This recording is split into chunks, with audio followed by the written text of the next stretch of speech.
ప్రభువునందు మిక్కిలి ప్రియులరా, ప్రభు అయిన యేసుక్రీస్తు ప్రశస్త నామములో ఇక్కడ కూడి ఉన్న దేవుని బిడ్డలైన మీకు అందరికీ కూడా హృదయపూర్వకమైన ప్రేమ వందనాలు. గట్టిగా చెప్పండి, వందనాలు, వందనాలు. అలాగే విశ్వాసవాక్కు అనే ఆధ్యాత్మిక కార్యక్రమాన్ని వీక్షించుచున్న శ్రోతలైన మీకు అందరికీ కూడా హృదయపూర్వకమైన ప్రేమ వందనాలు. ఎలా ఉన్నారు? బాగున్నారా? తప్పక మీరు బాగుండాలని మానక మా ప్రార్థనలో మిమ్మల్ని అందరినీ కూడా మేము జ్ఞాపకం చేసుకుంటూ ఉన్నాము. ఈ ప్రత్యేక ప్రార్థనలో కూడా ఇవ్వబడిన ప్రతి అంశం కొరకై భారంతో ప్రార్థన చేస్తున్నామనే విషయాన్ని నేను మీకు జ్ఞాపకం చేస్తూ ఉన్నాను. ఈ ఉపవాస ప్రార్థనలు, ప్రత్యేక ప్రార్థనలో 3వ వారంలో మనమున్నాం. ఈరోజు దేవుని వాక్యాన్ని మనము ధ్యానం చేసుకుందాం. కాబట్టి మీ బైబిల్ చేత పట్టుకుని శ్రద్ధగా కూర్చుని ఇటు అటు తిరగకుండా దేవుని వాక్యాన్ని వినాలని ప్రభు పేరిట ప్రేమపూర్వకంగా మిమ్మల్ని కోరుతూ ఉన్నాను. ఈరోజు ప్రసంగ అంశము బైబిల్ గ్రంథములో నుంచి ఒక వ్యక్తిని జ్ఞాపకం చేస్తున్నాను. ఆయన ఎవరయ్యా అంటే, ఇశ్రాయేలీలకు 14 మంది న్యాయాధిపతులు ఉన్నారు. మోషే ఇశ్రాయేలీల ప్రజలను నడిపించిన తరువాత దేవుడు యెహోషువని ఎన్నుకున్నాడు. యెహోషువ నాయకత్వంలో ఇశ్రాయేలీల ప్రజలు నడిపించబడిన తర్వాత వాళ్ళకి నాయకులు లేనప్పుడు వారికి దేవుడు న్యాయాధిపతులను సిద్ధపరిచాడు. గమనించండి, 14 మంది న్యాయాధిపతుల గ్రంథములో అయితే 13 న్యాయాధిపతులు ఉన్నారు. సమూయేలు గ్రంథములో సమూయేలుతో సహా 14 మంది న్యాయాధిపతులు ఇశ్రాయేలీలను పరిపాలించారు. కాబట్టి దైవ జనాంగమా, ఆ 14 మంది న్యాయాధిపతుల్లో మనకందరికీ సుపరిచితమైన వ్యక్తి ఎవరంటే యెఫ్తా. అందరూ చెప్పండి, ఎవరండి? యెఫ్తా. ఇప్పుడే నేను చూశాను, యెఫ్తా అనే మాటకు అర్థం ఏమిటంటే ఆయన తెరుచును అని అర్థం. యెఫ్తా అనే మాటకు అర్థం ఏంటి? ఆయనే తెరుచును. గమనించండి, ఈయన నేపథ్యాన్ని గురించి గనక మనం జ్ఞాపకం చేసుకుంటే, ఇతడు గిలాదుకు పుట్టినవాడు. ఇతని తల్లి ప్రియమైన వారలారా వేశ్యకు పుట్టినవాడు యెఫ్తా. ఈయన నేపథ్యం గురించి మనం చూసినప్పుడు న్యాయాధిపతుల గ్రంథం మొట్టమొదటిగా 11వ అధ్యాయం, దయచేసి మొదటి 2 వాక్యాలు చదువుకుందాం. గిలాదు వాడైన యెఫ్తా పరాక్రమము కలిగిన బలాఢ్యుడు, అతడు వేశ్య కుమారుడు. గిలాదు యెఫ్తాను కనెను. గిలాదు భార్య అతనికి కుమారులు కనగా వారి పెద్దవారై యెఫ్తాతో అన్నారు, నీవు అన్య స్త్రీకి పుట్టినవాడు గనుక మన తండ్రి ఇంట నీకు స్వాస్థ్యము లేదని అన్నారు. గమనించండి, ఇప్పుడు గిలాదుకు ప్రియులారా ఒక వేశ్యకు పుట్టినవాడే ఈ యెఫ్తా. ఈ యెఫ్తా దేవుని బిడ్డలారా, ఈ నేపథ్యాన్ని గనక మనము చదివినప్పుడు అతడు పుట్టిన తరువాత, పెరిగిన తరువాత, పెద్దవాడైన తరువాత పాయింట్ నెంబర్ 1 ఏంటంటే, యెఫ్తా కుటుంబీకుల చేత తృణీకరించబడ్డాడు. ఏమన్నాడు? తృణీకరించబడ్డాడు. ఏ విధంగా తృణీకరించబడ్డాడు? నీవు అన్య స్త్రీకి పుట్టినవాడవు గనుక మన తండ్రి ఇంట మనకేమి లేదు అంటే స్వాస్థ్యము లేదు అనంటే నేనేమంటాను అంటే, దేవుని బిడ్డలారా, అలనాడు యెఫ్తాయే కాదు, ఇక్కడ కూడి ఉన్న మనమందరము కూడా కొన్ని పరిస్థితులలో మన దైనందిన జీవితంలో మన ఇంటి వారి చేతనే, మన అయిన వారి చేతనే మనం ఏమవుతామంటే తృణీకరించబడిన వారం అవుతాం. నీకివ్వం, మేమే కష్టపడ్డాం, మేమే ప్రయాసపడ్డాం, మేమే దొల్లేసాం, మేమే బోర్లు వేసాం. అవును, మరి ఆడ పుట్టినప్పుడు నువ్వు చేయకపోతే ఎవడు చేస్తాడు? పుట్టకముందు చేసినవి ఆడు పుట్టిన తర్వాత చేయలేదంటే రీజన్ ఉంటుంది. అవునా కాదు చెప్పండి? యెఫ్తా జీవితంలో యెఫ్తా తన కుటుంబీకుల చేత ఏమవుతున్నాడంటే తృణీకరించబడుతున్నాడు. మామూలు మాట కాదు, నువ్వు అన్య స్త్రీకి పుట్టినవాడువు, ఓకే, అందుచేత నీకేమి లేదు, నా తండ్రి ఇంట్లో నీకేమి లేదు, స్వాస్థ్యం లేదంటే అర్థం ఏంటంటే నీకు వాటా లేదు, నీ ఇంట్లో వాటా లేదు, పొలంలో వాటా లేదు, వ్యాపారంలో వాటా లేదు. నిజంగా ఈ యెఫ్తా జీవితంలో ఇతడు తృణీకరించబడిన అనుభవం తన జీవితంలో ఇతనికి ఎదురైంది. నేను అంటాను, అలనాడు యెఫ్తాయే కాదండి, మరొకసారి చెప్తున్నాను, మీరు మీ కుటుంబీకుల్లో మీ సహోదరుల చేత తృణీకరించబడుతున్నారు, సహోదరుల చేత తృణీకరించబడుతున్నారు, అయిన వారి చేత తృణీకరించబడుతున్నారు, అత్త మామల చేత తృణీకరించబడుతున్నారు, స్నేహితుల చేత తృణీకరించబడుతున్నారు, చివరికి తోటు కోడళ్ళ చేత కూడా తృణీకరించబడుతున్నారు. ఈ విధంగా చెప్పగలిగితే చాలామంది జీవితాలలో ఎదురై ఏమండి నిస్పృహ నిరాశల మధ్యలో ఉంటుండగా ఒక మాట చెప్తాను వినండి. అతడు తృణీకరించబడమే కాకుండా అక్కడి నుంచి అతన్ని ఏం చేశారంటే పంపించేశారు. 3వ వచనం కూడా చదువుదామండి. యెఫ్తా తన సహోదరుల యొద్ద నుండి ఏం చేశాడు? పారిపోయి టోబు దేశములో నివసింపక అల్లర జనము యెఫ్తా యొద్దకు వచ్చి అతనితో కూడా సంచరించాడు. అవును, మరి తృణీకరించకపోతే ఏం చేస్తాడు? ఇంకా సాక్షి నుండి పారిపోవడమే కదండి, అంతే కదండి. పూర్వకాలం ఒకటి ఉండేదాన్ని, పొమ్మం లేక ఏం పెట్టేవారంట, అబ్బబ్బబ్బ ఎంత అమ్మ చెప్పిన వాళ్ళు దేవుడు దీవించును గాక. హల్లెలూయ. ఆవిడకి ప్రైజ్ ఇవ్వాలనిపిస్తుంది, దేవునికి స్తోత్రం. హల్లెలూయ. పొమ్మం లేక ఏం పెట్టేవారంట, మాట్లాడతలేదేంటి, పొగ పెడతారు. ఇష్టం లేదనుకోండి, ఏంటి దాన్ని ఏమంటారు, మన భాషలో ఏంటో పొల్లరిపు మాటలండి. ఏం మాటలండి చెప్పండి గట్టిగా? పొల్లరిపు మాటలు అంటే ఎలాగైనా శరీరుడు పారిపోతాడు, ఏచ రక్తమే చేయి, ఆక్రమించేద్దాం, మాకు ఏజ రక్తమే చేయి, దేవుడే నువ్వు స్టాండ్ అవర్ అక్కడికి వెళ్తాను, వేచి రక్తమే చేయి. నిన్ను నీ సేవకు నేను పిలిచినప్పుడు నువ్వు వీళ్ళతో పోరాటం చేయాలి, నువ్వు ఎక్కడ పడతావు, నువ్వు నిలబడి దేవునికి స్తోత్రం. హల్లెలూయ. మామూలు పాచికలు కాదు, పారిపోవడానికి ఎన్ని ప్రణాళిక. ఇంకా తట్టుకోలేకపోతే ఏం చేస్తా, టార్చర్ ఎక్కువైపోతేనండి, టార్చర్ ఎక్కువైపోతే ఏమవుతాడు, తట్టుకోలేకపోతున్నాడు. ఎంతకాలం అవమానం భరిస్తాం సార్, ఎంతకాలం ఈ తృణీకరణ ఎంతకాలం మనం యాక్సెప్ట్ చేస్తామండి? ఒకవేళ ప్రభు మాట్లాడుతున్నాడు, ఇంకా కింద అంశాలు మనం చూస్తే, నువ్వు తృణీకరించబడిన వ్యక్తిగా యెఫ్తా వలె ఉన్నా కానీ యెఫ్తాను దేవుడు వాడుకున్నాడు. కొట్టో చప్పట్లో హల్లెలూయ. అయితే దేవుని బిడ్డలారా, తృణీకరించబడినప్పటికీ కూడా యెఫ్తా ఏం చేయబడ్డాడో, యెఫ్తా జీవితంలో జరిగిన కార్యాలు మనము ఈ 11వ అధ్యాయంలో నుంచి స్టడీ చేద్దాం. ఇంటికి వెళ్ళిన తర్వాత చదవండి, ఇప్పుడు పరిశోధన చేయడం కాదు. ఇప్పుడు చెప్పేస్తాను, ఇంటికి వెళ్ళిన తర్వాత క్షుణ్ణంగా నేను చెప్పిన తర్వాత కొన్ని విషయాలు మీకు తెలిసిన తర్వాత మీరు ఇంటికి వెళ్ళిన తర్వాత ధ్యానం చేస్తే నిజంగా ప్రభు ఇంకా తేటగా సూటిగా మనతో మాట్లాడతాడు. దేవునికి స్తోత్రం చెప్పండి, గట్టిగా చెప్పండి. పాయింట్ నెంబర్ 1, యెఫ్తా తన జీవితంలో కుటుంబీకుల చేత ఏమయ్యాడండి? తృణీకరింపబడి అతడు ఏమయ్యాడండి? ఆ దేశము నుంచి, ఆ ప్రాంతం నుంచి ఏమైపోయాడు? పారిపోయే అనుభవం యెఫ్తా జీవితంలో ఎదురైంది. రైట్. రెండవదిగా దేవుని బిడ్డలారా, మనం గమనించినప్పుడు వీళ్ళందరూ పంపించేశారు, యెఫ్తా గారిని పంపించేశారు. కానీ కొంతకాలం అయిన తర్వాత అండి, అమోనీయులంట ఇశ్రాయేలీల మీదకి యుద్ధం చేయడానికి వచ్చారట. ఏమండి, ఇప్పుడు అమోనీయుల ఇశ్రాయేలీలతో యుద్ధం చేస్తే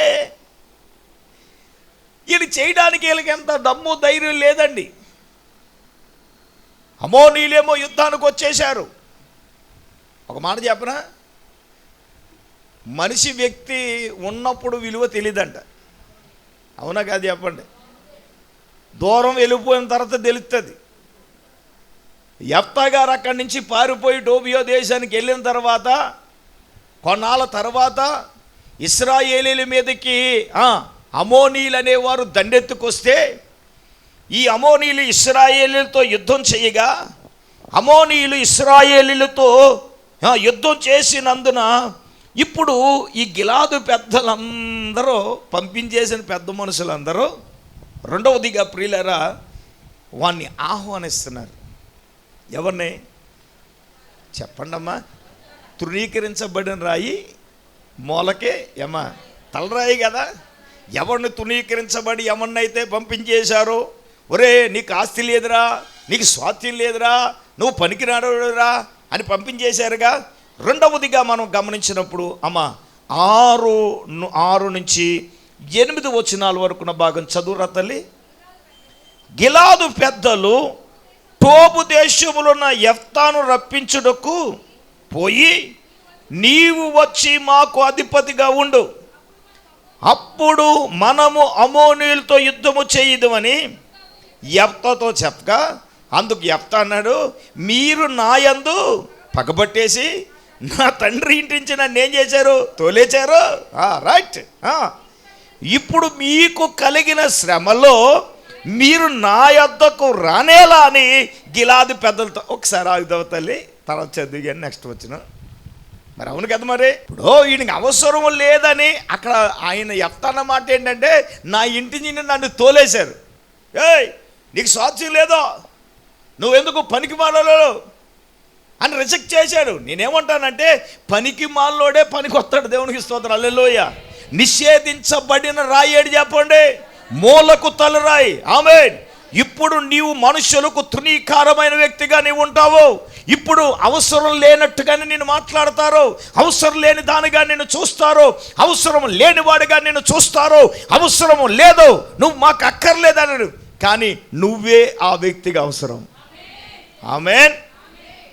చెప్పడు గట్టిగా హల్లెలూయా. ఇప్పుడు వాళ్ళ మీదకి యుద్ధం చేయడానికి దేవుని బిడ్డలారా వస్తే ఏమండి, వాళ్ళ యుద్ధాన్ని జయించేవాడు సరైన లేడెల్లో. ఇలా కబుర్లు చెప్పే బ్యాచి, కుటుంబాలు ఇడదీసే బ్యాచి, కాపరాలు కూల్చే బ్యాచి, అంతే తప్ప కానీ కట్టే కూల్చే బ్యాచి కానీ కట్టే బ్యాచి లేదండి. కవులు చెప్తారు కానీ ప్రాక్టికల్గా తిరిగి యుద్ధం చేయలేరు. మీరు అలా చూస్తుంటే తిన్నదానికి పేర్లు పెట్టడం చాలా ఈజీ అండి. ఏమన్నా మేరీ శ్లేసర్ గారు వండితే తెలుస్తుంది. చేపల కూర ఉప్పు తక్కువైందే, చేపను తోమితే తెలుస్తుంది నీకు పెద్ద మనిషి చేసే రక్తం వేసి. అవునా కదా? కొంచెం కారం ఎత్తే బాగుండు. ఆవిడ కారం తక్కువ తింటుంది, కారం ఎక్కువ నువ్వు తింటావు, కాబట్టి నువ్వు వేసుకోవాలి. అది దేవునికి స్తోత్రం.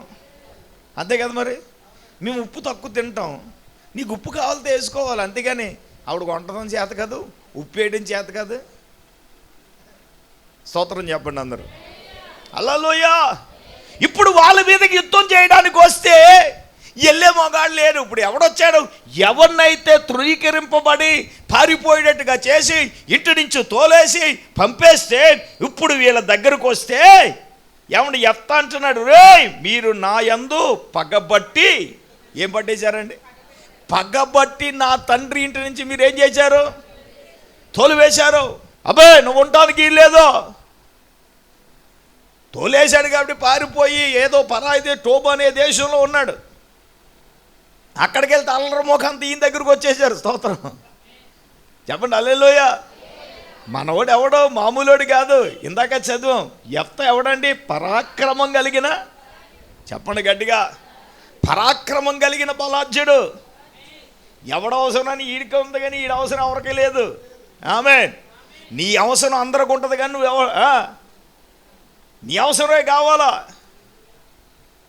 నేను నిషేధించబడిన వ్యక్తిగా మాట్లాడచ్చు. ఎన్నో అపహాస్యకరమైన మాటలు నీ జీవితంలో నువ్వు పొందుకోవచ్చు. కొన్ని సమయాల్లో మాటలు తట్టుకోలేక నువ్వు చనిపోవాలని డిసిషన్ చేసుకోవచ్చు.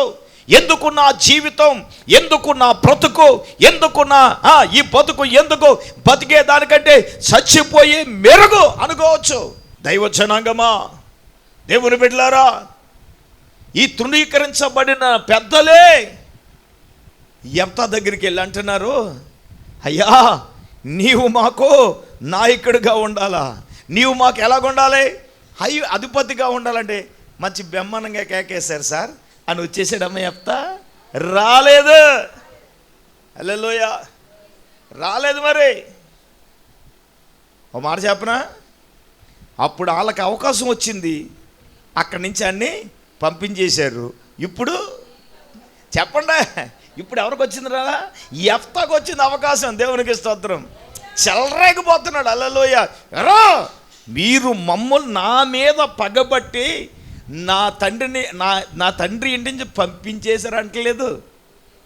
చెప్పండి, ఏమన్నాడు అక్కడ? అవునండి, మనకిష్టం లేని వాళ్ళు తోలేస్తాం. దేవునికి స్తోత్రం. ఉన్నాం మ్యాచ్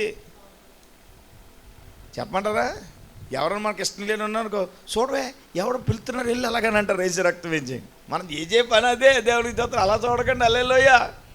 ఇష్టం లేని మనుషులతో భోజనం చేయడానికి కుదరదు. మరి ఇష్టం లేని వాళ్ళతో కలిసి ప్రయాణం చేయలేం. హెచ్చ రక్తం వేజేయం. అదొస్తుందా? అదొస్తే నేను రాను. హెచ్చ రక్తం వేజేయం.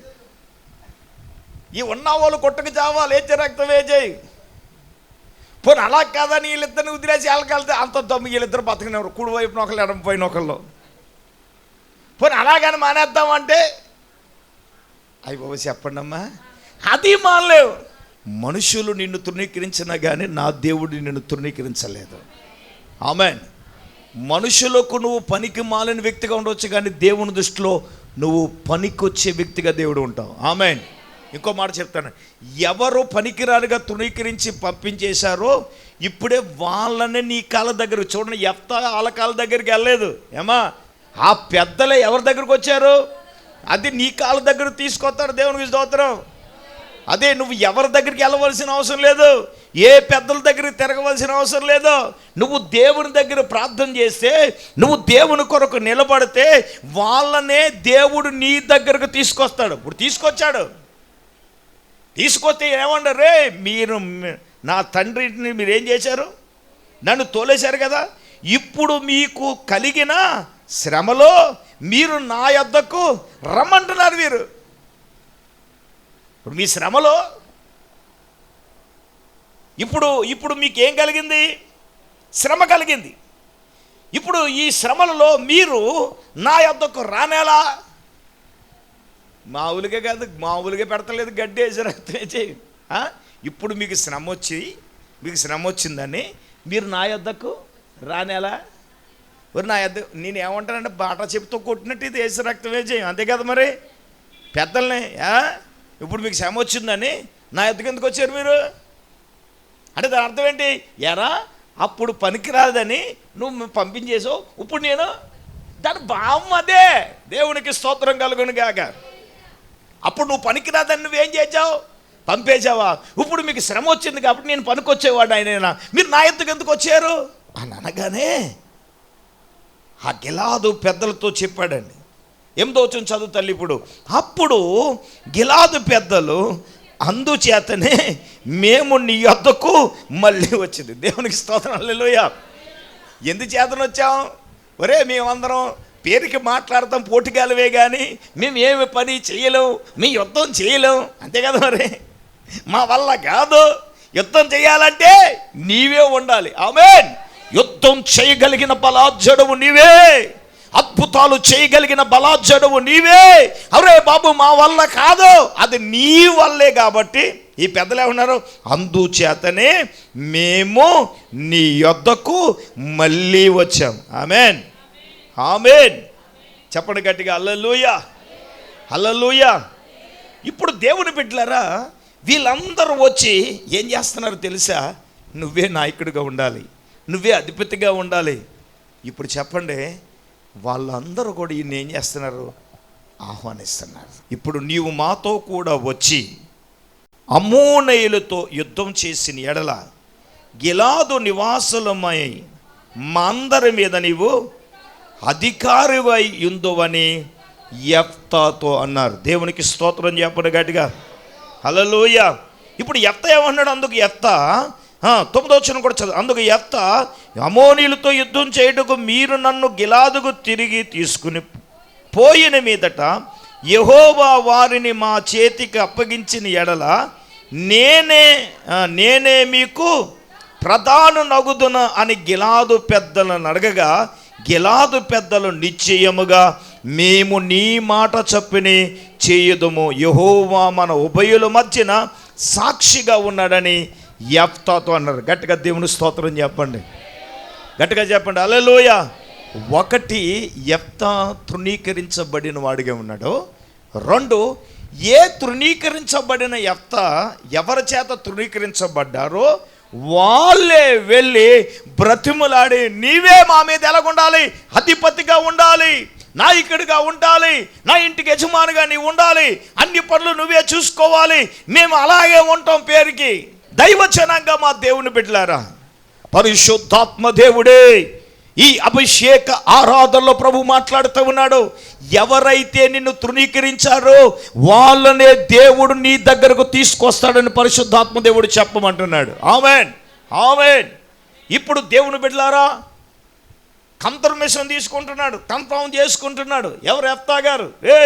యుద్ధం అయిపోయిన తర్వాత మళ్ళీ మీరు మళ్ళీ నన్ను పంపించేస్తారు. కాదు సార్, నీవే మాకు ప్రధానిగా ఉంటుంది. ఇదిగో దేవుడు మీకును మాకును మధ్యన ఎలాగ ఉన్నాడు? ఇక్కడ ఉభయుల మధ్యన సాక్షిగా ఉన్నాడు అని చెప్పారు. దేవుని బిడ్డలారా, రైట్, 3వ పాయింట్కి వెళ్దాం. 3వ విషయం ఏమనగా, వెంటనే ఇప్పుడు యెఫ్తా ఏం చేస్తున్నాడు? గుడ్డెద్దు చేలో పడిపోయినట్టు వెళ్ళిపోట్లా.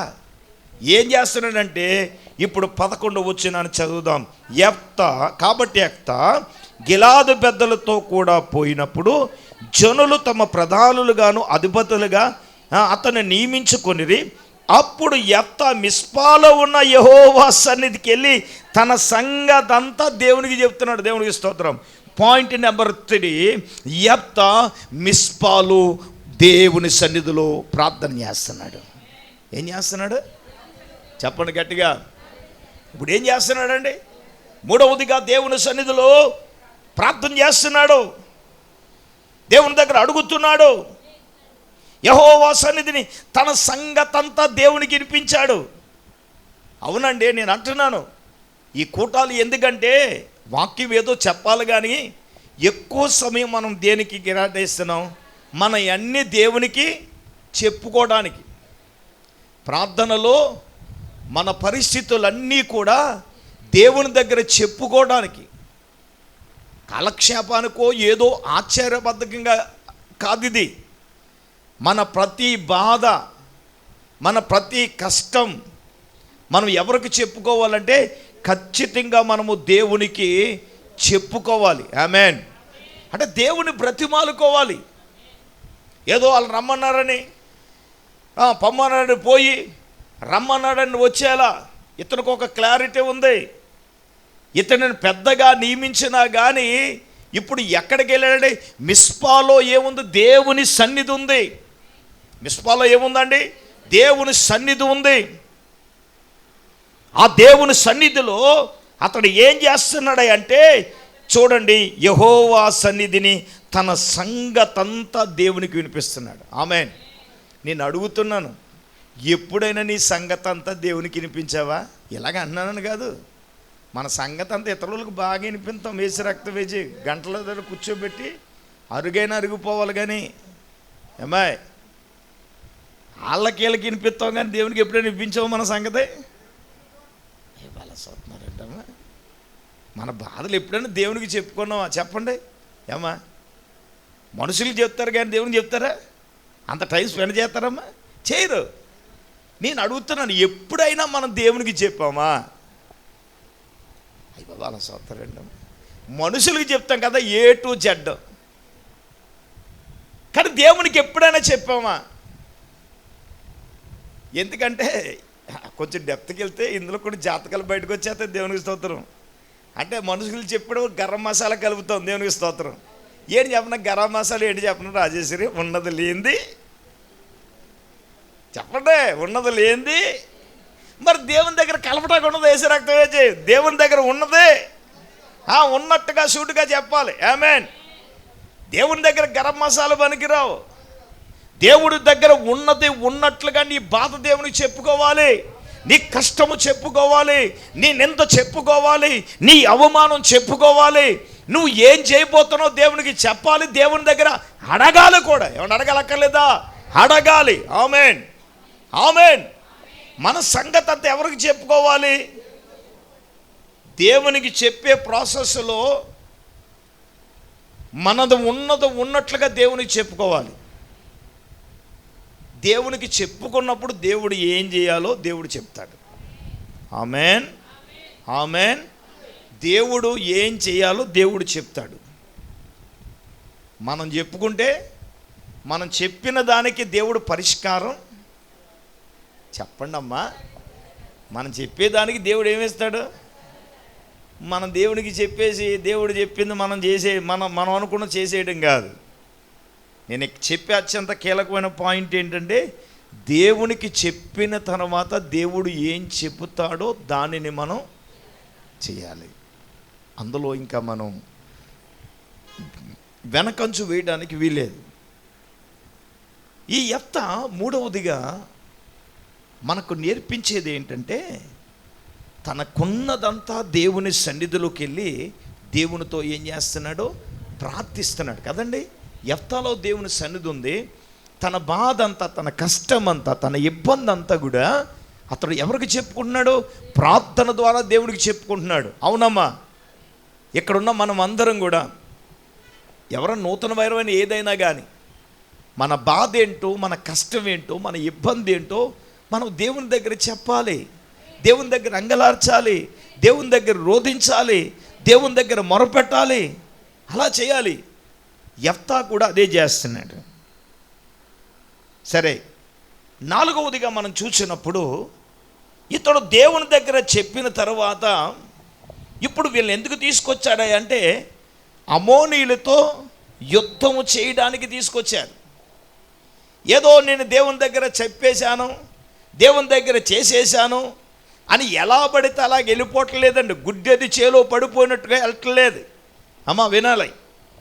ఇప్పుడు ఈయన ఏం చేస్తున్నాడు అంటే, ఈ సమయంలో మనం 12, 13 వచనాలు మనం చూడాలి.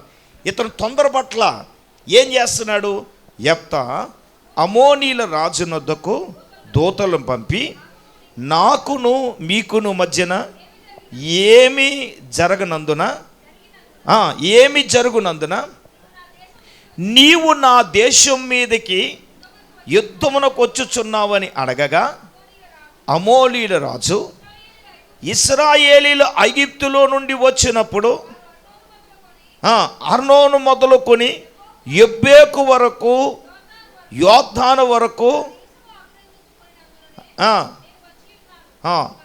కాబట్టి మనము సమాధానముగా ఉండునట్లు చూడండి ఆ దేశమును మరలా మాకు అప్పగించమని యెఫ్తా పంపిన దూతలతో సమాచారం చెప్పాడు. దేవునికి స్తోత్రం, హల్లెలూయా.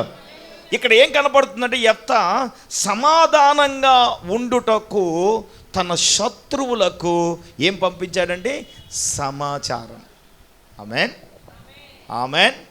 మీరు అడగదు, సార్ ఆడేంటి సార్ మన మీదకి యుద్ధానికి వస్తే ఆడితో సమాధానం పడేది ఏంటి? మీరు తగ్గేదేంటి? మీరు తగ్గకూడదు సార్. దేవుడు అంటున్నాడు తగ్గాలంటున్నాడు. దేవుడికి దోద్రం ఇది ఎవరిది? ఏంటి?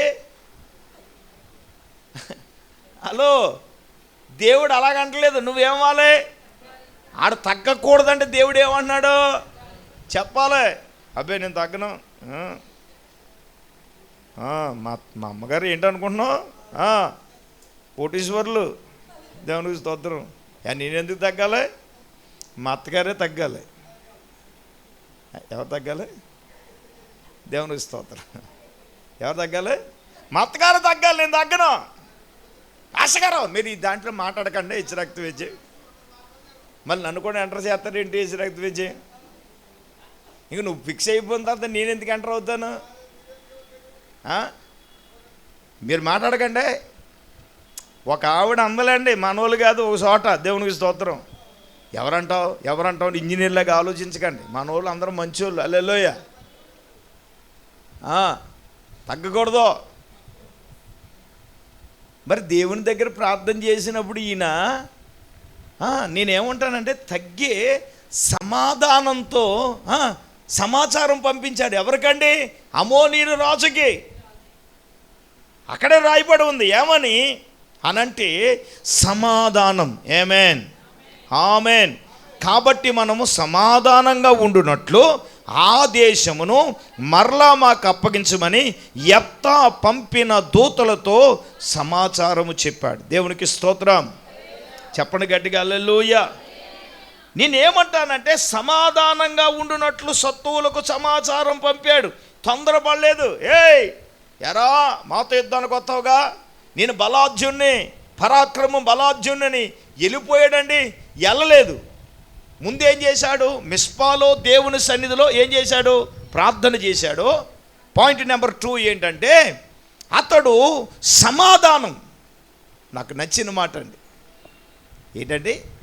సమాధానం. దేవుని దగ్గర సమాధాన పడాలి. శత్రువుతో మనం ఏం చేయాలా? కొన్ని సమయాలలో సమాధానం కావాలంటే మనం తగ్గి వెళ్ళాలి. ఒకవేళ ఏం మాట్లాడినా మనం తగ్గాలి. తగ్గడంలో తప్పేమీ లేదండి. నేను తగ్గుతాను, ఎంతైనా తగ్గుతాను. సమాధానంతో వెళ్ళినప్పుడు ఎంత తగ్గినా, ఒకవేళ కొట్టడానికైనా తినటానికైనా దెబ్బలు తినటానికైనా సిద్ధపడతాను. కారణం ఏమిటంటే సమాధానం. ఏం చెప్పండి? ఏమంటే ఒక వ్యక్తి అర్పణ తీసుకుని వచ్చి దేవుని సన్నిధికి వస్తేనే యేసుబాబు ఏమన్నాడు? ఒరే ముందు నీ అర్పణ బలిపీఠం దగ్గర పెట్టి వెళ్ళి ఆ వ్యక్తితో నువ్వేం చేయమన్నాడు? గట్టిగా చెప్పండి. నువ్వు వెళ్ళి ఆ వ్యక్తితో ముందు నువ్వేం పడాలి?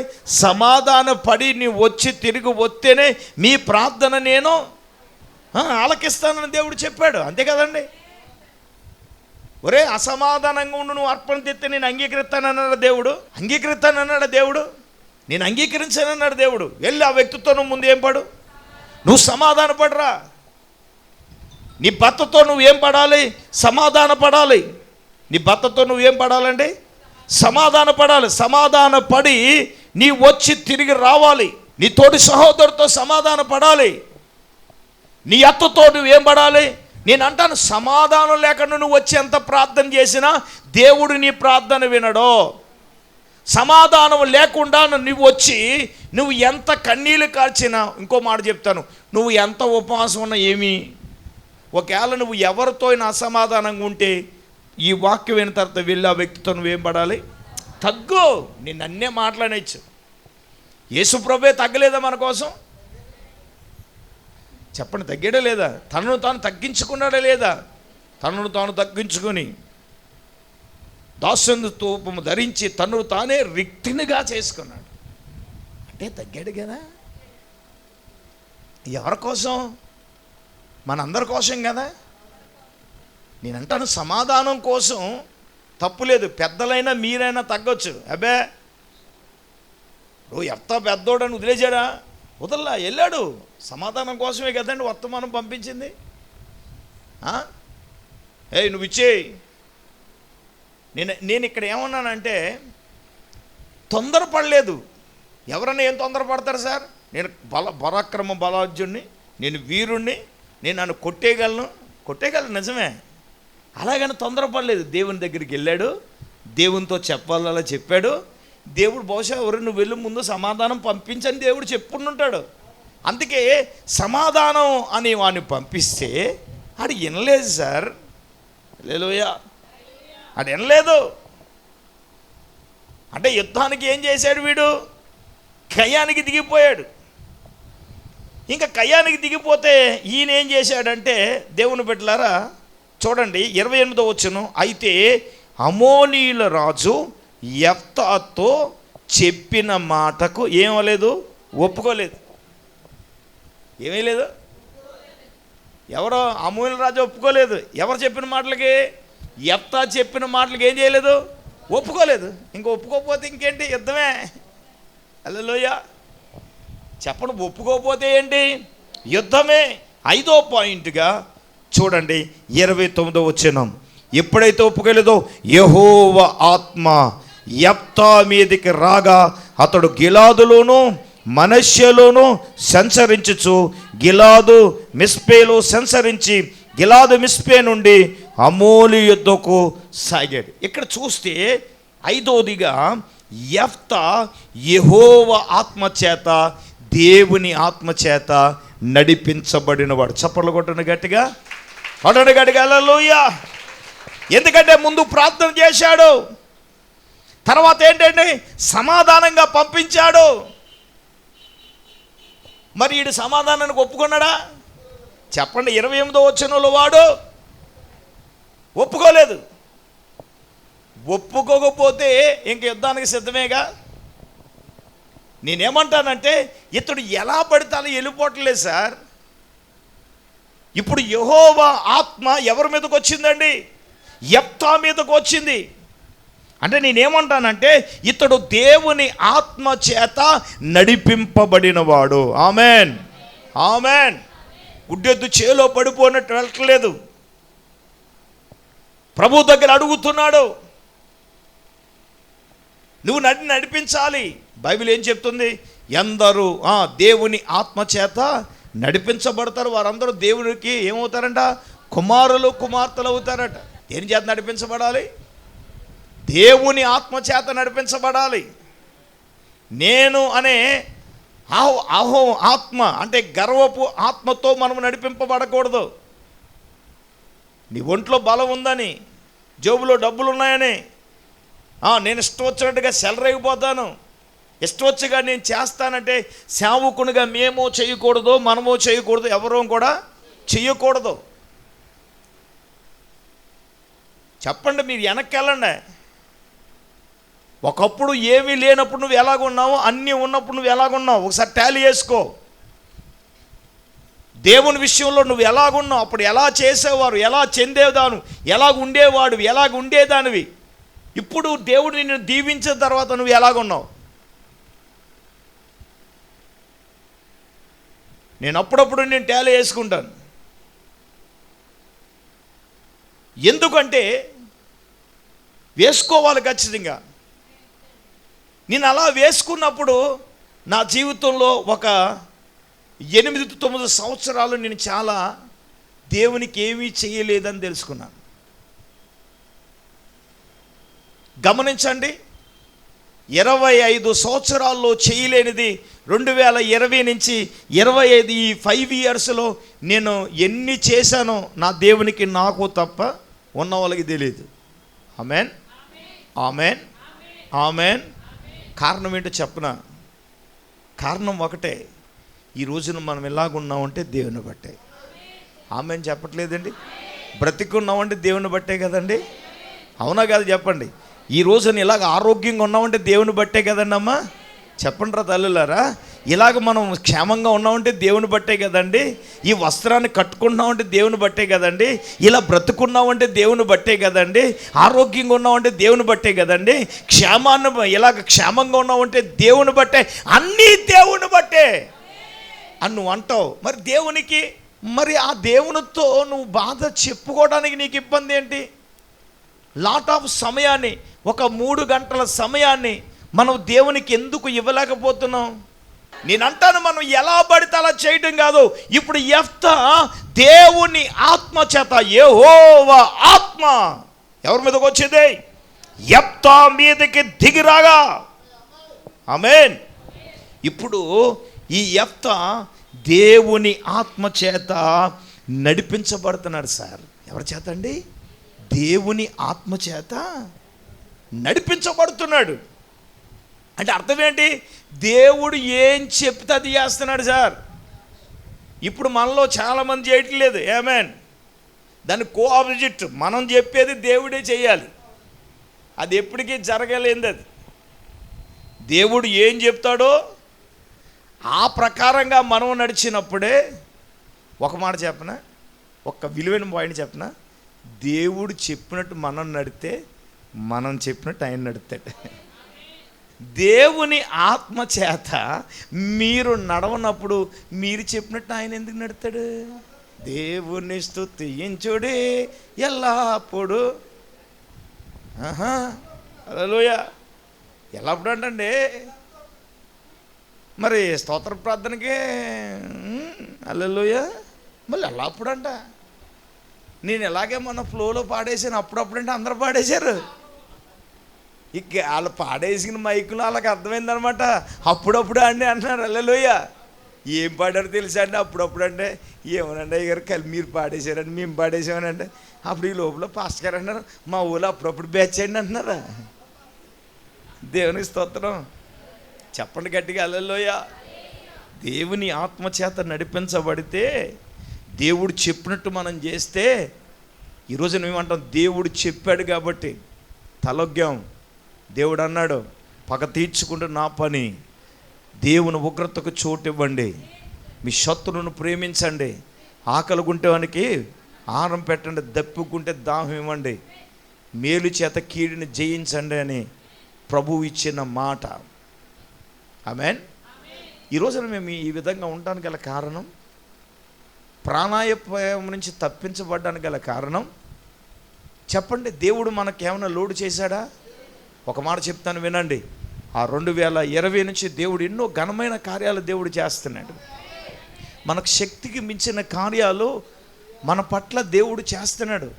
దానికి రీజన్ ఒకటే, దేవుడు ఏం చెబుతున్నాడో ఆ విధంగా నడిచి వెళ్ళిపోవడమే. ఆమేన్.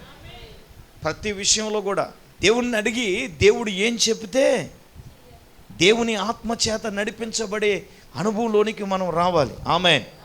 తర్వాత మనం చూద్దాం. ఆరవదిగా తను చేసిన పని ఏమిటాయంటే దాని కొనసాగింపుగా 31వ వచనం చూసినట్లయితే, అప్పుడు యెఫ్తా యెహోవాకు మొక్కుకొనెను.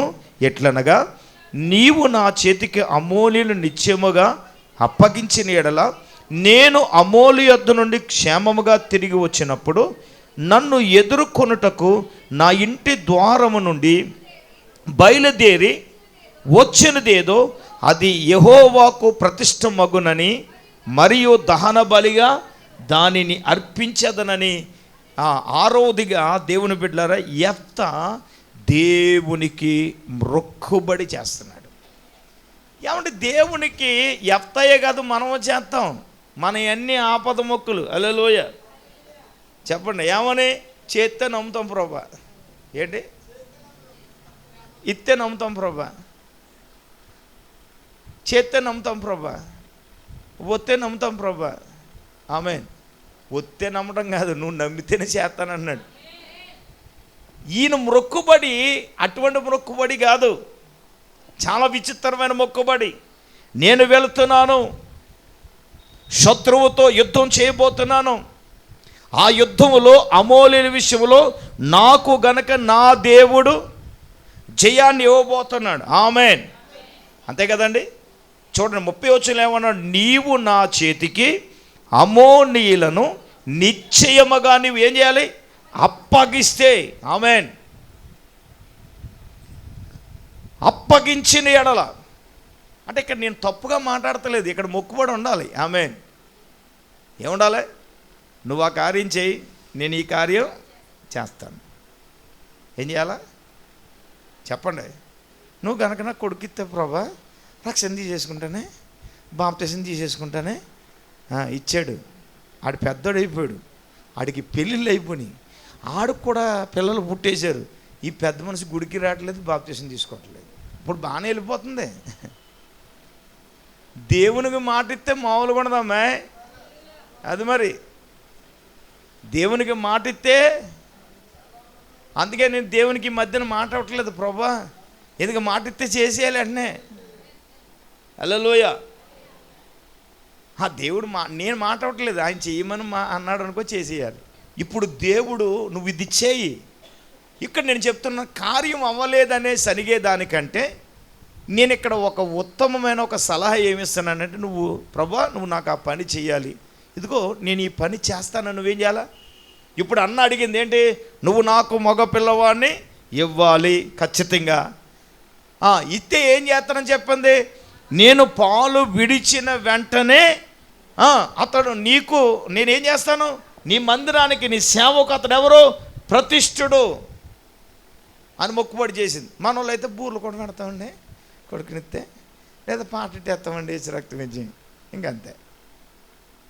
మరి అన్న ఆ విధమైన మొక్కుబడి చేయలేదు. నువ్వు గనక నాకు ఖచ్చితంగా మగవాడిని ఇస్తే పాలు విడిచిన వెంటనే తీసుకొచ్చి నేను, బైబిల్లో రాయబడిన మాట ఏంటో తెలుసా?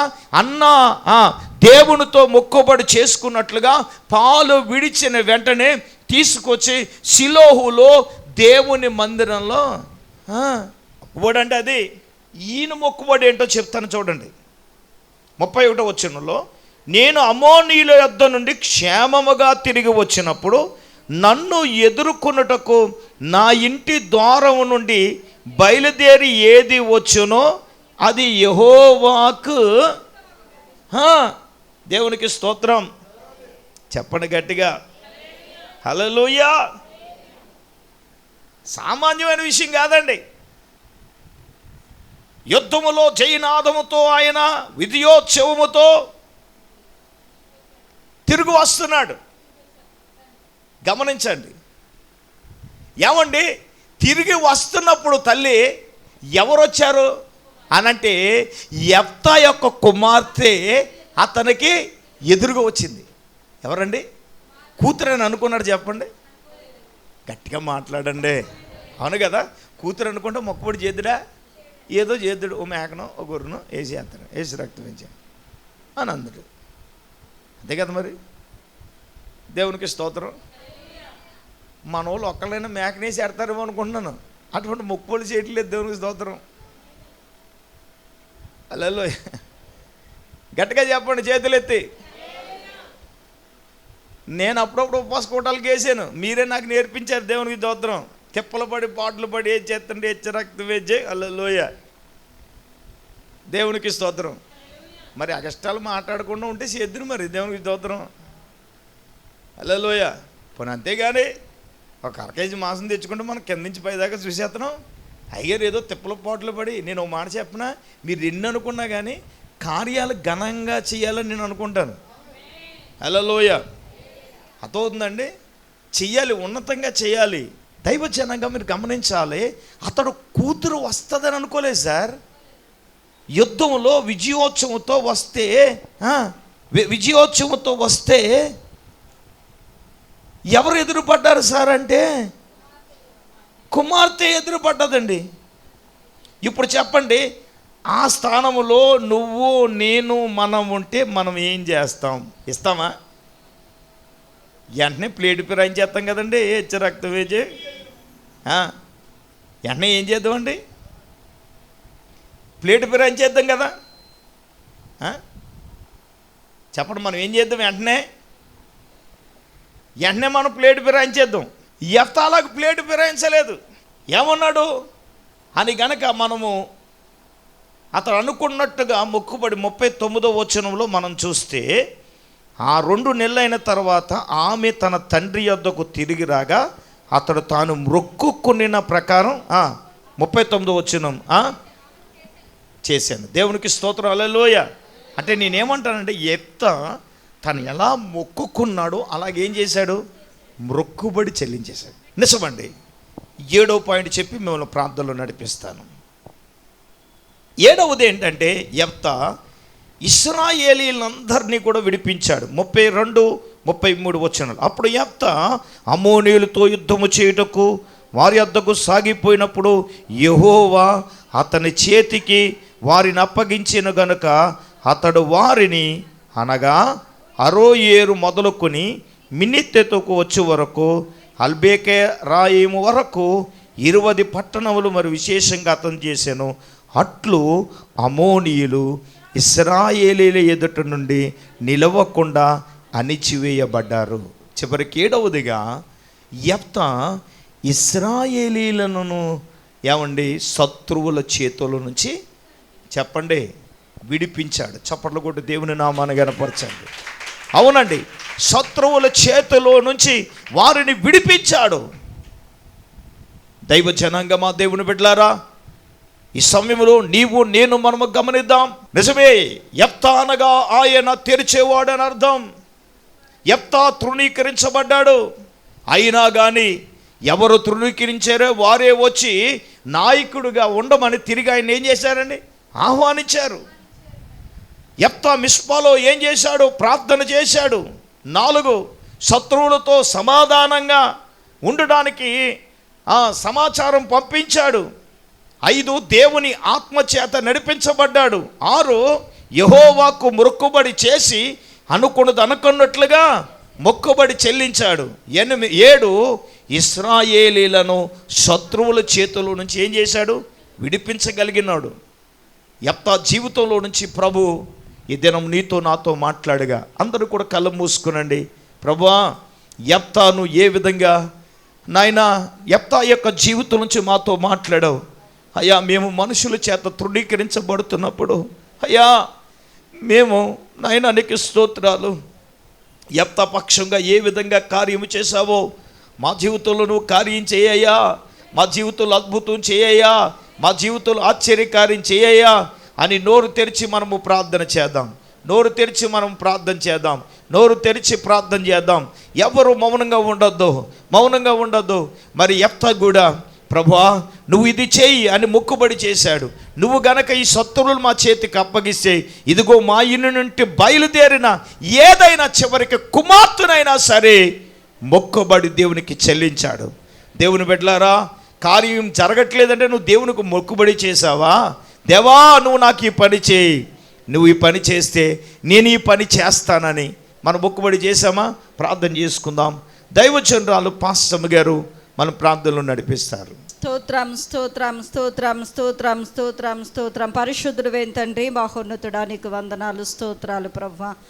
నాయన యొక్క ఉపవాస కూడికలో ప్రభువా నీ దాసుని సేవకుని అభిషేకించి ప్రభువా నీ వాక్యము ద్వారా నాయన ఇంతవరకు మీరు నాతో మాట్లాడినందుకు వందనాలు తండ్రి. అయ్యా నాయన యెఫ్తా గురించి ప్రభువా నీకు వందనాలు నాయన.